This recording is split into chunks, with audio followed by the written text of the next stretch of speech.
Hi, this is Matthew Robert Payne. This is chapter 14 of a comprehensive prophet's manual.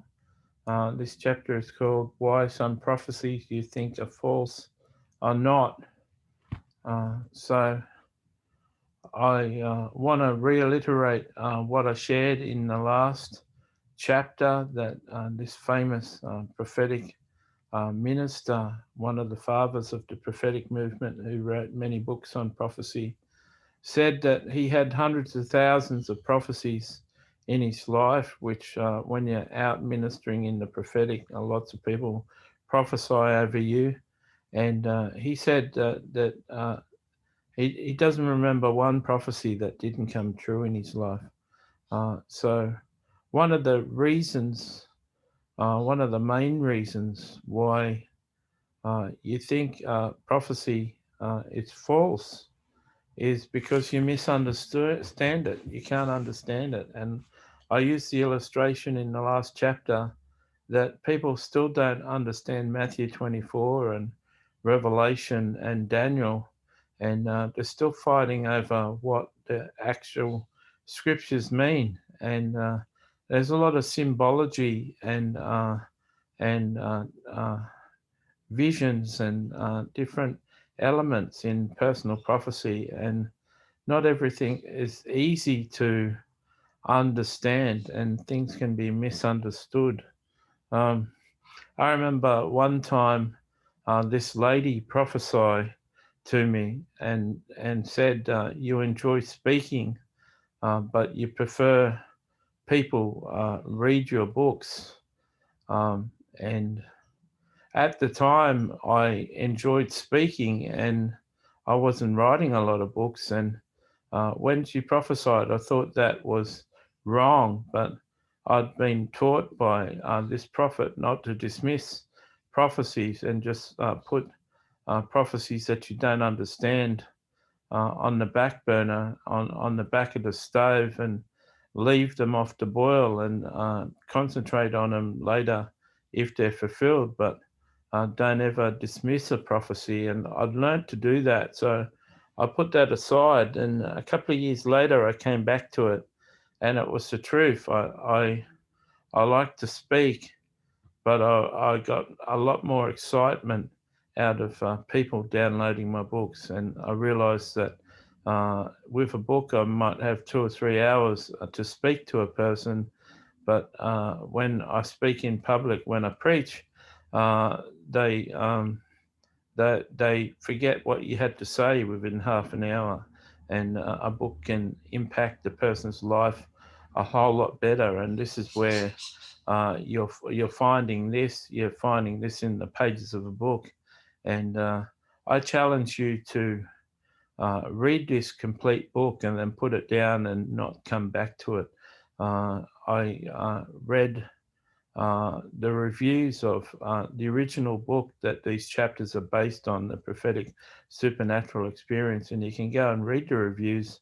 And people said that it's the most comprehensive book on prophecy they've ever read, and people said that they've come back to this book more than once, and it's a book that they'll read more than once. They said that it's not a scholarly work, but it's down to earth, and it's really easy reading, and it's got a lot of meaty information in it. And so people were impressed with the book, and this is where you're reading this. It's a book, and I hope that you're enjoying this. But this woman's prophecy is true. I prefer to have 500 people buy this book rather than speak to an audience of 500 people. If I was speaking on the prophetic, I'd love the 10% of the audience that went out and bought this book on the book table. I'd be happy about those 50 of the 500, and wouldn't be so much happy about the 450 that didn't buy the book, because books really transport people and change people and challenge people. And I know that as I preach this video, and prepared this book, I know that it's coming together as a really good project. So you may misunderstand your prophecy. You may not understand the elements of your prophecy. There's certain things uh, that have got to happen for your prophecy to be fulfilled, and you mightn't understand those things when you get the prophecy. You mightn't understand.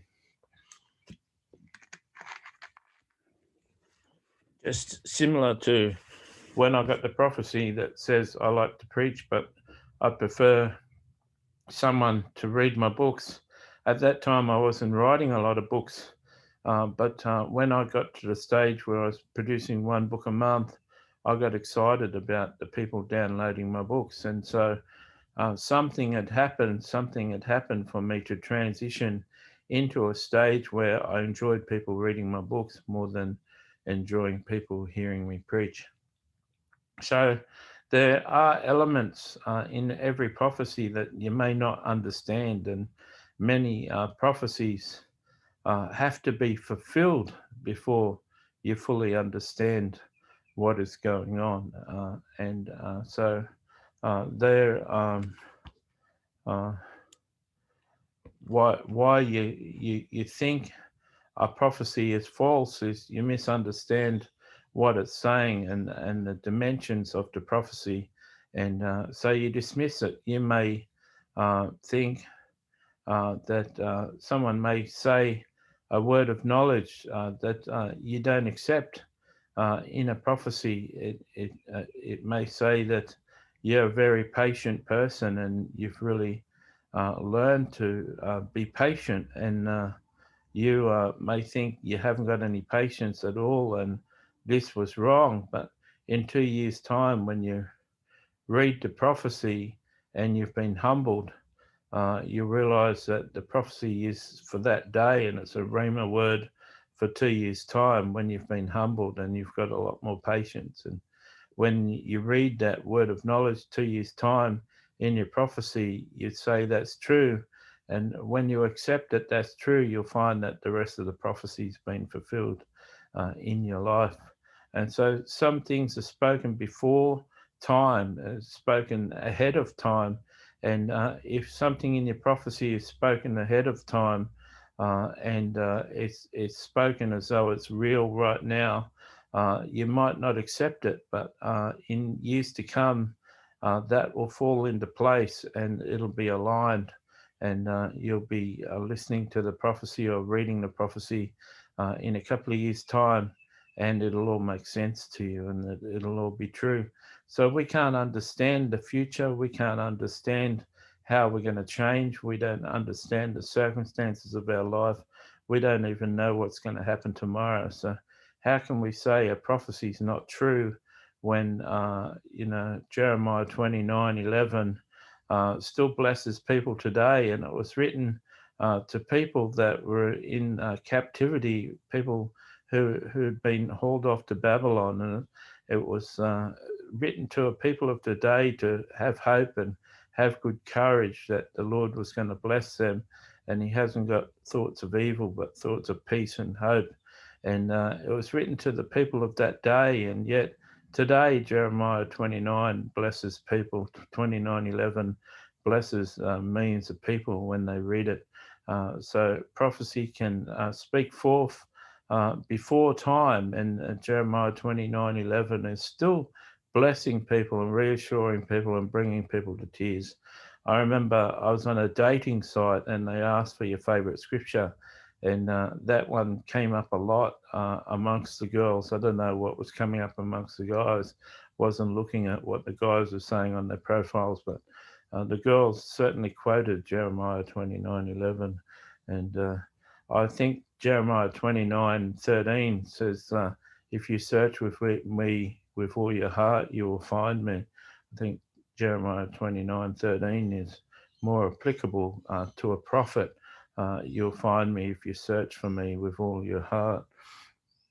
Uh, it says that the Spirit of the Lord is prophecy, and I hope that everything I've said so far will confirm to you that the Spirit of the Lord is prophecy. And I hope that you understand that I've got the heart of Jesus, and I like to demonstrate Jesus' heart and speak forth his heart to people. And Jesus is in the beginning, he's now, and he's in the future. He's the Alpha and the Omega, and he understands tomorrow. He understands in 20 years' time what's going to be happening in your life, and he can speak today of something in 20 years' time in your life, and it may be so grand that you may not believe it, and you can say to yourself that that's false. I'm never going to travel the world and be as big as Billy Graham. And you may be saying that about me at the moment. You may be saying, well, I think that was a false prophecy when he mentioned that. I can't see him becoming as big as Billy Graham. And it didn't say I was be as big as Billy Graham. It just said my name would be as great as Billy Graham. So I could do a couple of corporate prophecies that went viral and had 100 million people watch it, and then I'd suddenly be as popular as Billy Graham was. So I don't know how that's going to be fulfilled. And sometimes you think something is false, that someone could speak to you something really grand and something that's impossible. But Jesus says what's impossible with man is possible with God. And his disciples were amazed at Jesus' statement. And it's true today, it's true in Jesus' day. What's impossible for man is possible with God. So there may be prophecies over your life that just seem too grand. It just seems that you'd have to be delusional to believe in it. But you could perceive that they're false, but they're actually true. And God knows your future. Jesus lives in the present, and he lives in the past, and he lives in the future. He knows your future, and sometimes he's talking about things in the future in a prophecy, and you can't see it, you can't understand it, you don't believe it, and yet when the future comes, you can see it and you can understand it and you can believe it. So I hope that you enjoyed this prophecy.